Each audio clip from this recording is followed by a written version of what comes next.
بسم اللہ الرحمن الرحیم۔ ناظرین السلام علیکم، میں ہوں آپ کا میزبان صابر شاکر، وفاقی دارالحکومت تاشقند میں موجود ہوں جی، اور یہاں سے ہی آپ کو اپڈیٹ کر رہا ہوں۔ صورتحال کچھ یوں ہے کہ اچھی خبریں ہیں اور اہم ترین ڈیولپمنٹس ہوئی ہیں،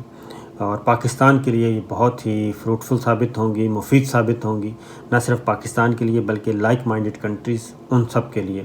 البتہ انڈیا کے لیے جو راستے ہیں وہ بند ہوتے جا رہے ہیں اور انڈیا کے لیے مشکلات بڑھ رہی ہیں، امریکہ کے لیے بھی اور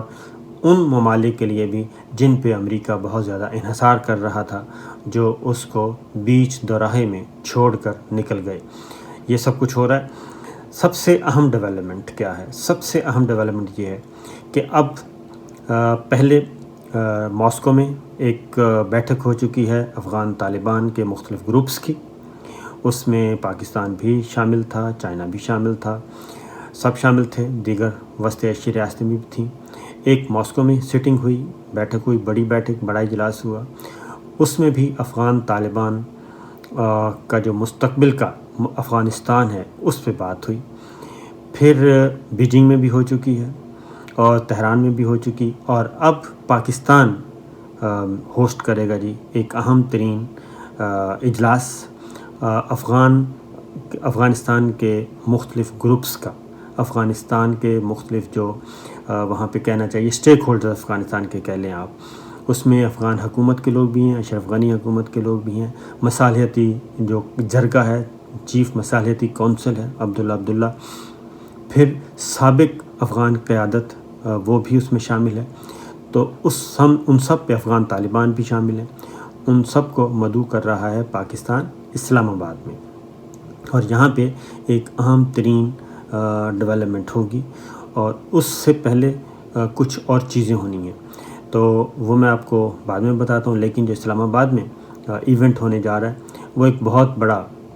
ایک کہنا چاہیے گیم چینجر ثابت ہو سکتا ہے۔ اس کی وجہ یہ ہے کہ روس آن بورڈ ہو چکا، China on board, Iran on board, اور اب جو پاکستان کی طرف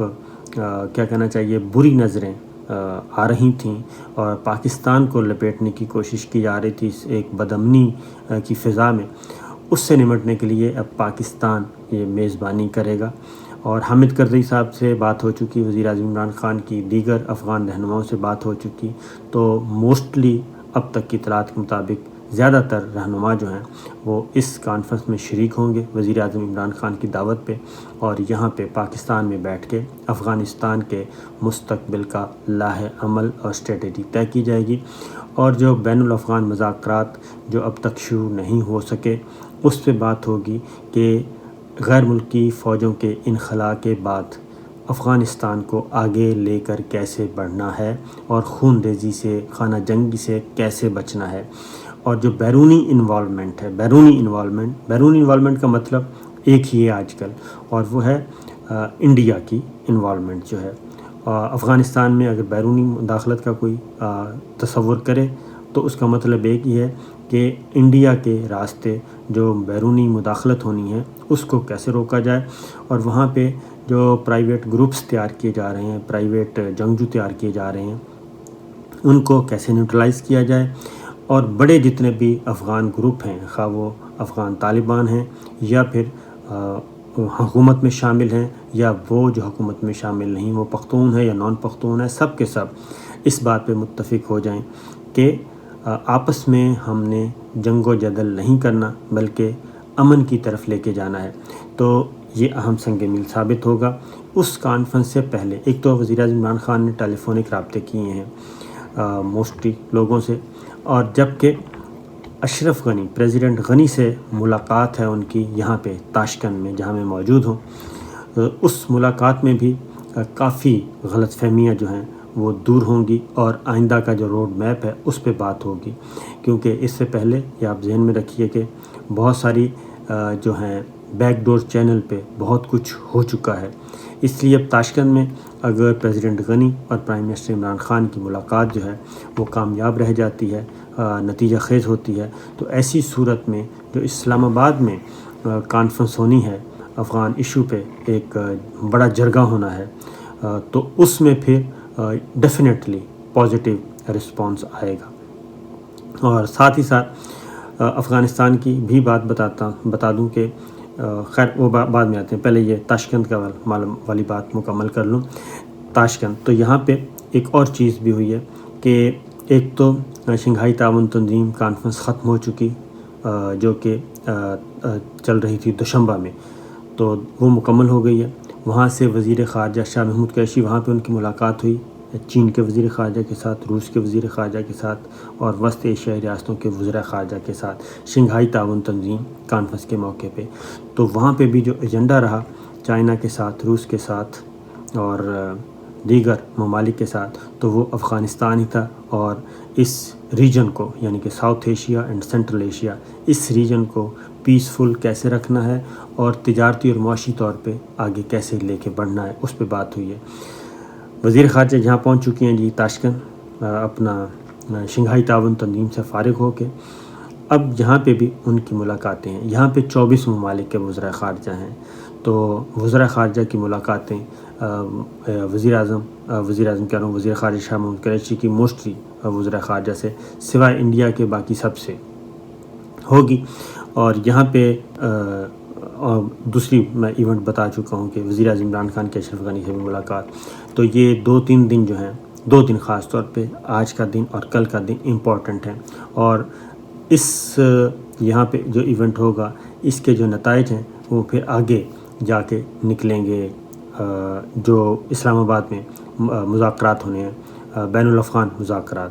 تو یہاں پہ بھی جو سینٹرل ایشیا اور ساؤتھ ایشیا کی کنیکٹیوٹی کا اور ریجنل سیکورٹی اور ریجنل پراسپیرٹی کی جو بات کی جا رہی ہے، اس میں بھی کیونکہ ہوسٹ کر رہا ہے ازبکستان، یہاں پہ بھی تقریباً 24 ممالک کے وزراء خارجہ اور 3 سربراہان جو ہیں وہ شامل ہیں، ازبکستان کے، افغانستان کے اور پاکستان کے وزیر عمران خان۔ تو یہ چیزیں ہو رہی ہیں۔ اب چلتے ہیں ذرا افغانستان کی صورتحال، کچھ خبریں بتاتا ہوں آپ کو۔ افغانستان میں اسپن بولدک وہ کنٹرول میں آ چکا ہے جی افغان طالبان کے، اور افغان طالبان مسلسل پیش قدمی کر رہے ہیں، اور اس وقت تقریباً 250 اضلاع پہ کا کنٹرول حاصل ہو چکا ہے افغان طالبان کا، 250-250 اضلاع پہ۔ 69 اضلاع میں لڑائی چل رہی ہے، افغان طالبان کی اور افغان فورسز کی، دونوں کی لڑائی چل رہی ہے، اور لڑائی بھی کافی سیریس قسم کی ہے، اور پوزیشن یعنی کہ قبضہ لینے کی کوشش کی جا رہی ہے، کنٹرول حاصل کرنے کی کوشش کی جا رہی ہے۔ اب افغان طالبان جو ہیں وہ پریکٹیکلی اس وقت میں بتا رہا ہوں، یہاں کی جو انفارمیشن بتا رہا ہوں تاشکند کی، کہ افغان طالبان موسٹلی یہ جو ٹریڈ روٹ ہے افغانستان سے ازبکستان کی طرف آنے والا اور افغانستان سے پاکستان جانے والا، یہ جو ٹریڈ روٹ ہے، اقتصادی راہداری جسے کہتے ہیں، اس پہ مکمل طور پہ کنٹرول حاصل کر چکے ہیں وہ۔ اس کے بعد تاجکستان افغانستان بارڈر پہ کنٹرول حاصل کر چکے ہیں، پاک افغان بارڈر پہ کنٹرول حاصل کر چکے ہیں۔ تو جو ٹریڈ ہو رہی ہے جی وہ اس وقت بھی ازبکستان اور افغانستان کے درمیان ہو رہی ہے، اور جو یہاں پہ ہمیں اعداد و شمار بتائے گئے، انہوں نے کہا جی ایک لمحے کے لیے بھی ٹرانسپورٹ بند نہیں ہوئی، گڈس ٹرانسپورٹ، اور ڈیلی کی بنیاد پہ سینکڑوں ٹرکس جو ہیں وہ آ رہے ہیں افغانستان، اور افغانستان واپس جا رہے ہیں، اور اس کی راہداری جو ہے وہ وصول کی جاتی ہے، اور وہ راہداری ہے جو چھوٹا ٹرک ہے اس کا $40 ہے فی ٹرک، اور جو بڑا ٹرک ہے وہ $60 فی ٹرک راہداری۔ اور یہ راہداری کون لے رہا ہے؟ یہ راہداری لے رہے ہیں جی افغان طالبان، جن کے کنٹرول میں یہ علاقہ ہے۔ تو اس سے آپ اندازہ کر سکتے ہیں کہ گراؤنڈ پہ جو سچویشن ہے، افغانستان کا جو میجورٹی حصہ ہے وہ ان کے پاس جا چکا ہے، اور وہاں پہ وہ نظم و نسق سنبھال چکے ہیں۔ تو ایک تو میں نے کہا آپ سے یہ ساری چیزیں جو میں نقشہ آپ کے سامنے رکھا ہوں، اس سے آپ اندازہ کر سکیں گے کہ آنے والے دنوں میں صورتحال کیا ہوگی۔ اب معاملہ کیا ہے؟ دوسری جانب امریکہ اور انڈیا اور اس کے پیچھے برطانیہ بھی شامل ہے، وہ اب ذرا گڑبڑ کرنے کی کوشش کر رہے ہیں۔ اس گڑبڑی سے کیسے نکلنا ہے یہ ہے انفیکٹ معاملہ، اور ابھی بھی پاکستان کی فورسز کو بھی نشانہ بنایا جا رہا ہے اور افغانستان میں بھی نشانہ بنایا جا رہا ہے کہ پاکستان کے مفادات، اور پھر ایک خاص نیریٹو ترتیب دیا جا رہا ہے جو کہ انتہائی غلط ہے۔ ایک طرف جو ریجنل پلیئرز ہیں وہ کام کر رہے ہیں، دوسری طرف پھر ایک اور چیز بھی ہے جی کہ خاص طور پہ اب یہاں پہ جو ایگریمنٹس ہوں گے پاکستان اور ازبکستان کے درمیان، یہ ایگریمنٹس اور اگر آن بورڈ مستقبل میں، کیونکہ یہ سارا دیکھا جا رہا ہے مستقبل میں افغانستان میں افغان حکومت، برطانیہ کی طرف سے بہت بڑا سٹیٹمنٹ آ چکا ہے۔ یہ بتا دوں کہ برطانیہ کے وزیر دفاع نے یہ کہہ دیا ہے کہ افغانستان میں جی اگر افغان طالبان کی حکومت آ جاتی ہے تو وہ اس کے ساتھ چلنے کے لیے تیار ہیں، اس کے ساتھ کام کرنے کے لیے تیار ہیں۔ آہستہ آہستہ سب پیچھے ہٹتے جا رہے ہیں۔ دوسری جانب صف ماتم جہاں پہ بچھا ہوا ہے وہ بچھا ہوا ہے انڈیا میں، کہ انڈیا اس وقت کیا کہنا چاہیے بدحال ہوا ہے، اور اس کی ریزن یہ ہے کہ اس کے بدحال ہونا بھی چاہیے، اور اس نے ساری کی ساری انویسٹمنٹ جو ہے افغانستان میں جو کی تھی، وہ انویسٹمنٹ وہ کوئی 2-4 ارب روپے کی نہیں تھی، وہ تقریباً 3 ارب ڈالر سے زیادہ کی، اور 3 اور 4 ارب ڈالر کے درمیان کی جو انویسٹمنٹ ہے وہ تھی۔ وہ وہاں پہ وہ لگا چکا ہے، انفراسٹرکچر تعمیر کر چکا، ڈیم بنا چکا، سڑکیں وڑکیں بہت زبردست طریقے سے۔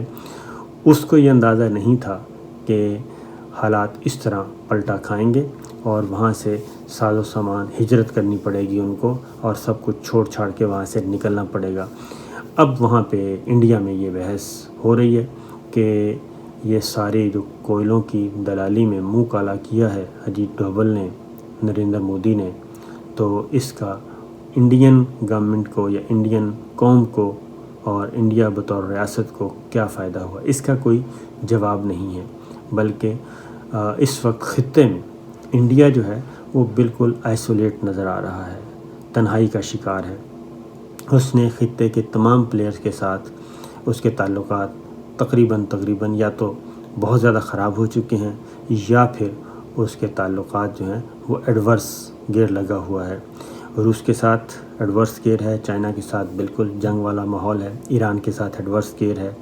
بنگلہ دیش کے ساتھ ایڈورس گیئر ہو چکا ہے، نیپال کے ساتھ ایڈورس گیئر ہو چکا ہے، پاکستان کے ساتھ وہ مار کھا چکا ہے۔ تو انڈیا میں یہ بحث چل رہی ہے کہ اتنی ساری بلا وجہ کی ضلالت میں کیا کھویا اور کیا پایا، اور دوسرا یہ کہ اس ساری ایکٹیویٹی کے بعد اب نہ تو جن کے آثر پہ یعنی کہ امریکہ اور برطانیہ وہ پوچھ رہے ہیں، اور نہ انہوں نے پہلے پوچھا نہ اب پوچھ رہے ہیں، اور اپنے معاملات سیٹ کر کے جا چکے ہیں۔ تو یہ سچویشن ہے جی۔ باقی انشاءاللہ دعا کیجیے جو کچھ بھی ہو پاکستان کے لیے بہتر ہو، اور پاکستان کی قیادت جو ہے وہ اس نازک لمحے میں اچھے سے اچھا کھیل پیش کرے۔ اجازت دیجیے، اللہ حافظ۔